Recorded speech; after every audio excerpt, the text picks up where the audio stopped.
அன்பியம் YouTube இல்லந்தோறும் இறைசாட்சி, உள்ளந்தோறும் மகிழ்ச்சி. திருத்தந்தையுடன் ஐசுலாந்து அதிபர் சந்திப்பு. ஐசுலாந்து சமூகத்தின் பொதுநலனுக்காகவும் குறிப்பாக இளைஞர்களின் மேம்பாட்டிற்காகவும் அங்குள்ள உள்ளூர் திருஅவை ஆற்றி வரும் ஆக்கப்பூர்வமான பணிகளை திருத்தந்தை வலியுறுத்தி கூறினார். மே 4 திங்களன்று திருத்தந்தை 14ஆம் லியோ அவர்கள் ஐசுலாந்து அதிபர் ஹல்லா தோமஸ் டாட்டிர் அவர்களை தனிப்பட்ட முறையில் சந்தித்தார் என்று திருப்பீடச் செய்தி தொடர்பகம் தெரிவித்துள்ளது.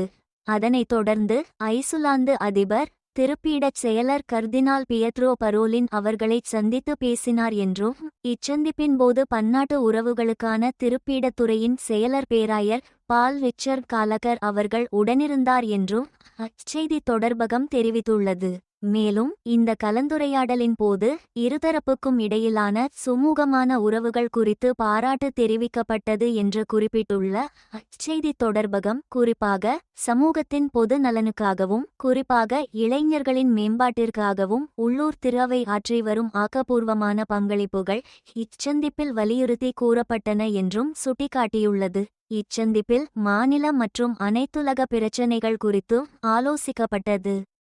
குறிப்பாக உலகில் நிலவும் மோதல் சூழல்கள், பேச்சுவார்த்தையின் அவசியம் மற்றும் அமைதிக்கான வாய்ப்புகள் ஆகியவை குறித்து விரிவாக விவாதிக்கப்பட்டது என்பது குறிப்பிடத்தக்கது. இந்த அன்பியம் யூடியூப் சேனலை நீங்கள் ஷேர் பண்ணுங்க, சப்ஸ்கிரைப் பண்ணுங்க, லைக் பண்ணுங்க. Wish you all the best.